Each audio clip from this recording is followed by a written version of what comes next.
বিহু নামৰ হুৰ ঢোলৰ গুমগুমনি আৰু নাচনিৰ গিৰিপনিত এতিয়া মুখৰিত ডিব্ৰুগড় মহানগৰ। ৰঙালী বিহুলৈ মাথো এমাহ সময় বাকী থাকোঁতেই নগৰখনত আৰম্ভ হৈছে উৎসৱমুখৰ পৰিৱেশৰ। ঢোল পেপাৰ গুমগুমনিয়ে ৰজনজনাই তুলিছে এতিয়া ডিব্ৰুগড়ৰ মহানগৰীৰ পৰিৱেশ। অসমৰ হেঁপাহৰ ৰঙালী বিহুক আদৰিবলৈ চাৰিওফালে চলিছে এতিয়া কেৱল বিহুৰ আখৰা। সেয়ে অসমীয়া ভাষা, কৃষ্টি আৰু সংস্কৃতিক আগবঢ়োৱাত সদায় অগ্ৰণী ভূমিকা লোৱা ডিব্ৰুগড় সাহিত্য সভায়ো এইবাৰ লৈছে এক উল্লেখযোগ্য পদক্ষেপ।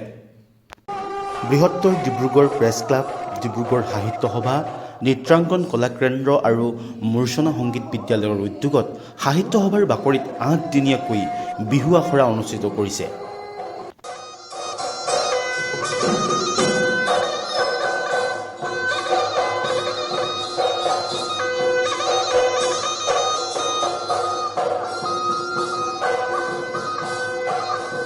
এটা জাতি আগবঢ়াই যাবলৈ হ'লে ভাষাৰ লগতে কৃষ্টি সংস্কৃতি প্ৰকৃত আৰু শুদ্ধ ৰূপত আচলতে পৰিৱেশন কৰিব পাৰিব লাগিব।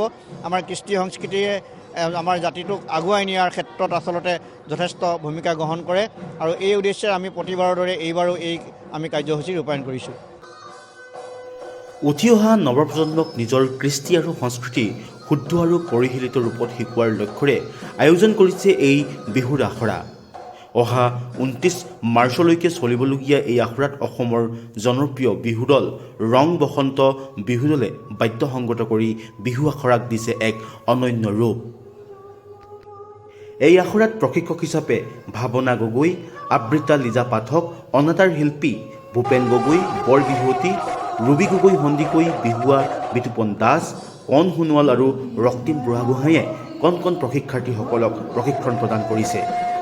বছৰৰ দৰে এইবাৰো আমাৰ বিহু কৰ্মশালাখনি আয়োজন কৰা হৈছে। অহা 29 মাৰ্চ তাৰিখলৈকে বিহু কৰ্মশালা অনুষ্ঠিত হ'ব আৰু ইয়াত অসমৰ বিভিন্ন ঠাইৰ পৰা আমাৰ নতুন প্ৰজন্ম আহি বিহু শিকিছে আৰু আমাৰ প্ৰচেষ্টাটো এইটোৱে, আচলতে আমি শুদ্ধ ৰূপত আমাৰ নতুন প্ৰজন্মই বিহুটো শিকক, বিহু নাম শিকক, বিহু নাচ শিকক আৰু এনেদৰে বিহুটো বিশ্ব দৰবাৰলৈ আগবাঢ়ি যাওক, তাকে আমি কামনা কৰিছোঁ। খুব সুন্দৰ পৰিৱেশ ইয়াত।